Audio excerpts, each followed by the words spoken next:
오늘은 텃밭이나 귀농귀촌 하시면서 묘목들을 많이 심으시는데 잘못된 예들을 좀 보여드리면서 이런 식으로 위치를 잡으면 안 된다는 걸 좀 말씀드리려고 동영상을 찍고 있습니다. 지금 보시면 앞에 보이는 것이 아사이베리인데요. 아사이베리는 텃밭에 심으면 아주 좋습니다. 별다른 병충해도 없고 자기가 알아서 잘 크는 작물 중에 하나거든요. 그렇지만 지금 보시면 아사이베리가 이렇게 지금 있고요. 그 뒤쪽으로 자두나무가 있습니다.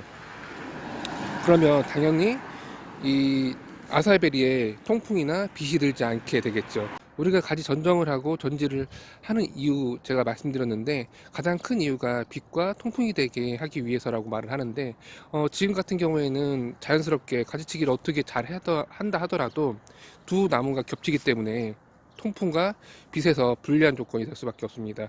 그리고 자두에 새로운 가지가 나와서 이건 도장지성 가지긴 하지만 지금 강 전정을 하면서 이렇게 나온 가지들인데, 지금 위로 뻗은 가지들을 유인을 해서 열매가 열릴 수 있는 조건을 좀 만들어 줄 수 있는 상황인데요. 지금 보시는 것처럼 앞에 다른 묘목을 심어 놨기 때문에 그렇게 할 수 있는 상황도 아닙니다. 심지어는 자두나무 밑에 또 작은 나무들을 또 식재해서 자두나무에 빛이 드는데 방해를 하고, 밑부분이 약간 눅눅하게 만들어 통풍이 되지 않게 해서 밑단 부분에 병이 걸릴 수 있는 그런 조건을 좀 만들어주고 있습니다. 그리고 또 옆에 보면 또 소나무까지 식재해서 아주 사방으로 통풍이 되기 어려운 상황을 만들어 놓은 상태입니다. 맘 같아서는 다 비워버리고 싶은데 이게 비는 것도 그렇게 반대편으로 좀 와봤는데요. 지금 보시면 옆에 도로가 인접해 있거든요. 뭐 폐도로이긴 하지만 간혹 차도 다니고 사람들도 다니거든요. 약간 인도처럼 쓰고 있는 도로인데, 사람들이 오가면서 이게 가로수인 줄 알고 열매를 따가시더라고요. 그래서 이렇게 게시물도 좀 붙여놓고 했는데, 그럼에도 불구하고 이거를 자두를 따가시는 경우가 종종 있습니다. 이렇게 묘목을 심을 때는 도로에 인접해서 심게 되면 이게 가로수인 줄 알고 사람들이 따갈 수도 있기 때문에 그 부분도 주의를 해 주셔야 됩니다. 작물을 다른 사람들이 따가는 문제점 뿐만 아니라 이렇게 차가 다니거나 사람들이 다니게 되면 가지를 유인하는데 한계점에 부딪힐 수밖에 없거든요. 그래서 수영을 잡기도 어렵고, 결과적으로 주인 입장에서는 심어 놓은 작물에 대해서 책임을 져야 되기 때문에 어떤 것을 포기하고 어떤 것을 중점적으로 키워야 될지 조금 더 고민을 해 줘야 됩니다. 그래서 저 같은 경우에는 자두를 조금 더 성장시킬 수 있는 조건을 좀 만들어 주고, 지금 아사이베리 같은 경우는 일단 조금 강 전정을 해서 한 해를 한번 지켜볼 생각입니다. 아니면은 봄쯤에 이식을 할까도 고민 중에 있습니다. 그리고 소나무 같은 경우는 어르신들이 지금 소나무를 상당히 좋아하셔서 저 소나무를 어떻게 해야 될지 고민 중인데, 마음 같아서 한쪽 소나무를 지금 베어 버리거나 좀 해주고 싶은데 그렇게 하지 못하고 있는 상황입니다. 아무튼 저 소나무도 어느 정도 정리를 차후에는 해 줘야 될 것 같습니다. 한번 다른 묘목 심은 거를 좀 보여드리겠습니다. 예, 여기는 살구가 심어져 있는 공간인데요. 보시는 것처럼 살구나무 이게 두 그루가 심어져 있고요. 바로 옆에 두릅나무가 또 심어져 있습니다. 보시면 이 두 작물이 또 두 개로 겹쳐져 있는 것을 확인할 수 있을 거예요. 그리고 이 살구나무 또한 가로수인 줄 알고 사람들이 따가기도 합니다.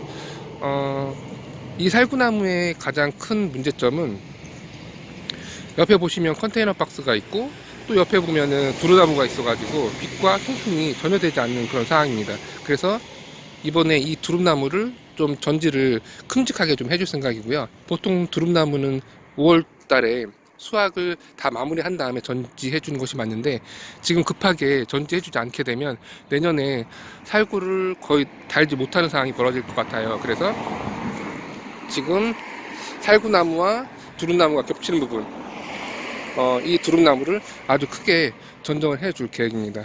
그리고 옆으로 가게 되면 보시는 것처럼 이 두릅나무는 다른 작물과 겹쳐지는 부분이 없죠. 그렇기 때문에 이 두릅나무는 좀 살려둘 계획이고요. 이 두릅나무도 5월 달에 수확을 마무리하고 전지를 해줬어야 되는데 그러지 못해서 지금 키가 이렇게 제가 손을 높이 뻗어서 수확할 수 있을 정도 위치까지 지금 도달한 상태입니다.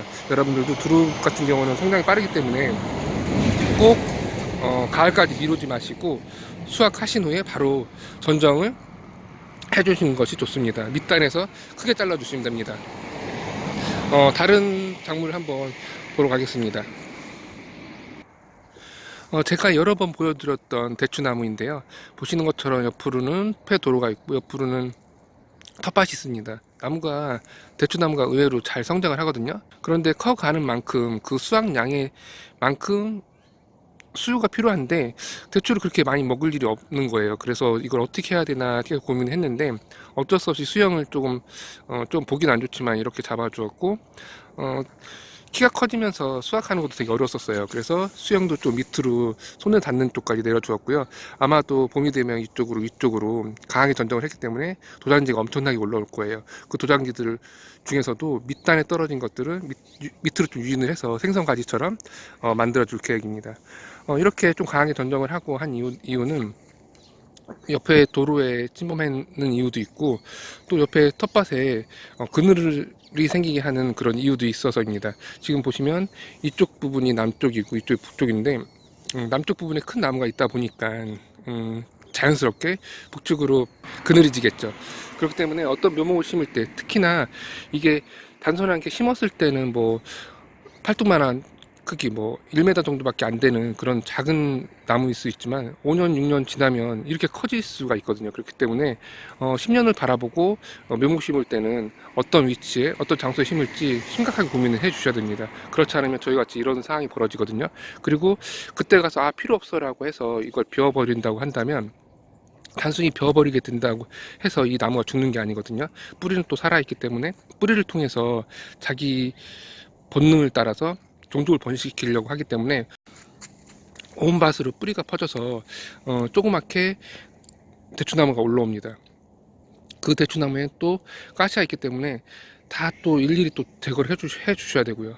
결국에는 뿌리채 뽑아버리기도 하는데 뿌리채 뽑아도 그 남아있는 잔뿌리들이 또 살아서 또 영역을 확장하려고 합니다. 그렇기 때문에 어떤 나무를 묘목할 때는 꼭 10년 그리고 그 이후까지도 이 나무를 어떻게 관리할지 생각을 한 다음에 꼭 묘목을 심으셔야 됩니다.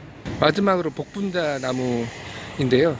복분자 나무는 개인적으로 텃밭 가꾸기 할 때 꼭 심어 보셨으면 하는 작물 중에 하나입니다. 지금 이 복분자 같은 경우에는 빈 공간에 좀 심어 두었는데요. 지금 잘못된 부분이 어떤 방향성을 가지고선 묘목을 심었어야 되는데 지금 이거 같은 경우는 지금 지지대를 세우지 않은 상태예요. 지지대를 세워서 이 새로 나온 가지들을 다 고정을 시켜줄 거거든요. 그렇지만 지금 방향성을 보게 되면 한쪽은 이렇게 지금 이런 식으로 남과 북으로 지금 심어져 있는 상태예요. 그리고 이건 제가 어저께 다시 심은 건데 어쩔 수 없이 지금 지지대를 세우게 되면 아까처럼 이렇게 지금 묘목을 심었다고 한다면 지지대를 계속해서 연달아서 계속 세워야 되거든요. 그렇지만 이렇게 옆으로 쭉 펼쳐서 했다고 한다면 지지대를 한쪽에 갖고 쭉 펼쳐서 지지대에 설치할 수 있었고 그리고 가지들을 유인할 수 있는 상황이 되거든요. 지금 보면 방향성이 한쪽은 이렇게 되고 한쪽은 이렇게 돼서 지지대를 여러 개 세워야 되는 그런 상황입니다. 그리고 뒤쪽으로는 또 다른 묘목들이 심어져 있고요. 이건 관상용 묘목이긴 한데 이 묘목들이 자연스럽게 남측에서 오는 빛을 막고 통풍을 막는 그런 불련 조건을 만들어 줍니다. 그렇지만 복분자의 경우에는 이렇게 좀 안 좋은 공간에서도 잘 자라는 습성이 있거든요. 거름도 별로 주지 않고 이렇게 해도 잘 자라는 습성이 있기 때문에 조금 융통성을 가지고선 식재를 해도 별 무리가 없습니다. 그래서 제가 추천하는 작물 중에 하나이고요. 심지어는 이 자리가 아니다, 그리고 복분자를 더 이상 먹을 사람이 없다라고 한다면 베어버리거나 식재를 뽑아버리기에도 그렇게 어렵지 않게 할 수 있습니다. 그래서 복분자는 텃밭 가꾸기 할 때 추천하는 작물 중에 하나입니다. 이렇게 해서 오늘 묘목 심는 장소에 대해서 좀 말씀을 드렸습니다. 다시 정리해 드리면 묘목 심을 때 이 묘목이 심을 때는 작지만 컸을 때 다른 작물에 어떤 해가 끼치지 않는지, 그 해라는 거는 통풍이나 빛을 방해하지 않는지, 그리고 한 묘목과 또 다른 묘목이 겹쳐서 서로의 성장을 방해하진 않는지, 꼭 성장했을 때 그 크기를 가늠해서 꼭 위치를 선정해 주시는 것이 좋습니다. 그리고 최악의 경우 이 작물을 뽑거나 베어 버릴 수 있는 작물인지 그 묘목, 그 과실의 특징을 안 다음에 충분히 고민한 다음에 다년생 같은 경우를 충분히 고민한 다음에 묘목을 심는 것이 상당히 중요합니다. 이렇게 해서 오늘은 묘목 심는 장소와 심을 때 주의해야 될 점에 대해서 상세하게 좀 설명을 드렸습니다. 감사합니다.